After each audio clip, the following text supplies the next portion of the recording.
Hey guys, it's been a long time since we've been back on social media and talking with you guys. It's been over 4 months, 4.5 months, so a third of a year. Never thought that would ever happen. It's crazy. We are in Dallas, where we're both from, and we have been quarantining and social distancing and wearing our masks since March. And I think none of us knew that we would still be here back in March, but we're still here. We started out not posting just as a way to be respectful during uncertain times, and just needing to dedicate our full attention to TWC and everybody related. Some of those early weeks were some of the most overwhelming days, well, months really. Over time, the reason for not posting transitioned to just personal mental health, honestly. Yeah, so we were in Europe we flew out at the beginning of March, and we had a lot of work to do. So we'd been traveling a good amount, and then everything just turned upside down over the course of a day. And I think what really hurt us and what really hurt so many people in the travel industry, in a lot of industries, is the fact that there was no lead up, there was no build up. And like the State Department, the CDC, there was no build up and warning about what the reality of coronavirus was.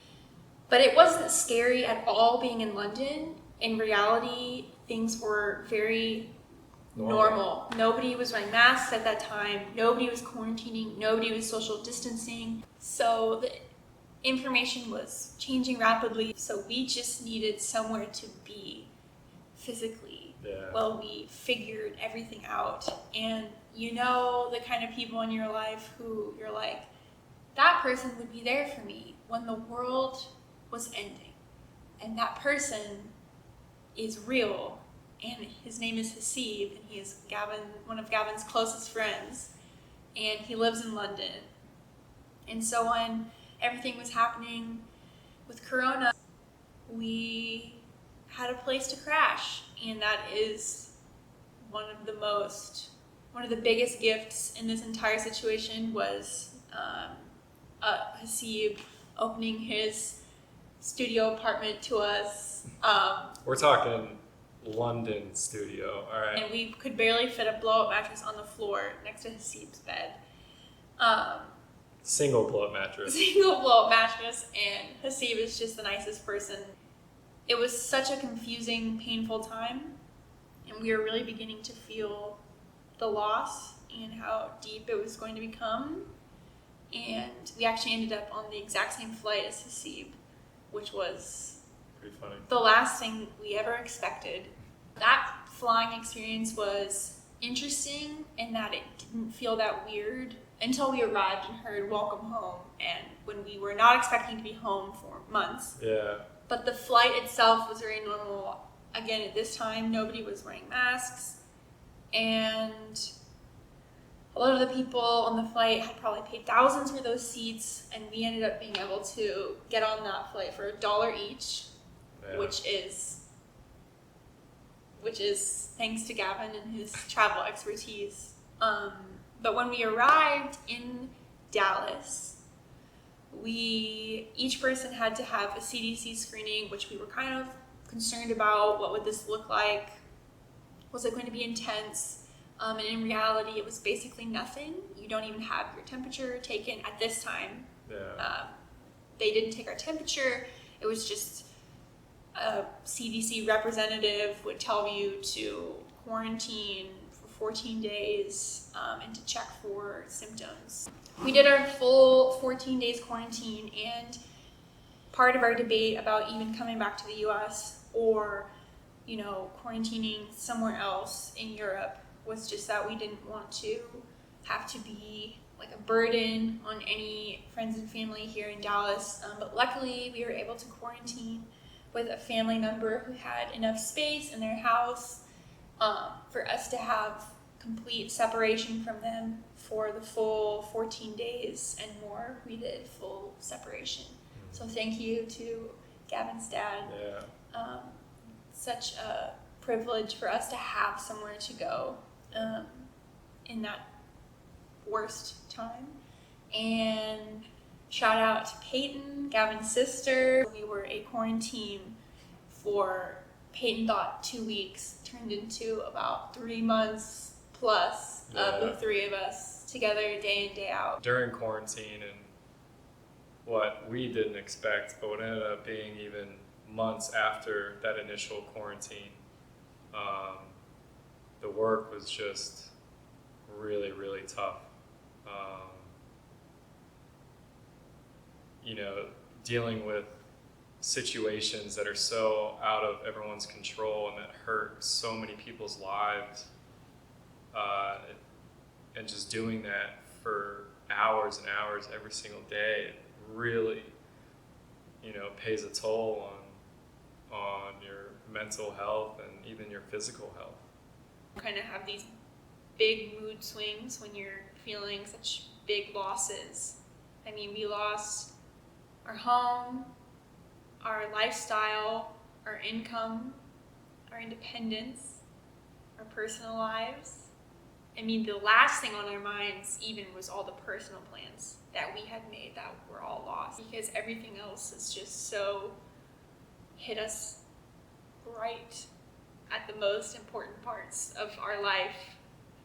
I think one of the hardest parts too is you lose your confidence when, you know, you're running a small business and you're in charge of your own income and you're working so hard, but when all of that gets halted by something, regardless if it's in your control or not, you know, it really hits your confidence. And then we think about all of our partners and just even the people, the people in the souks of Morocco, the markets in South America, like all of these people that just depend, the taxi driver, you know, all these little things, like the people that depend on tourism for their livelihood, like, you know, our hearts are out with them. That has been one of the most difficult, painful things for us because we care a lot about those people. And part of our model, part of our goal with our business is bringing business to these small, locally owned partners in each country, and having then their business grows and money goes back into their communities. Over these last few months, you know, it really makes you think about what you want to do with your life. And, you know, we struggled so hard to get to where we were, and we're finally at a place where we wanted to be. There is just no doubt in my mind that we want to continue this journey that we've been on the last couple of years. And we both strongly agree, and we just love the way this community is being formed, and we're gonna fight for it. Yeah, I think that I would definitely, first of all, not have made it through these last few months if we weren't a team. Us being together and doing this together as a team is the most precious thing in my life. So this is all to say we're gonna fight for it. We're gonna make it. So what is next?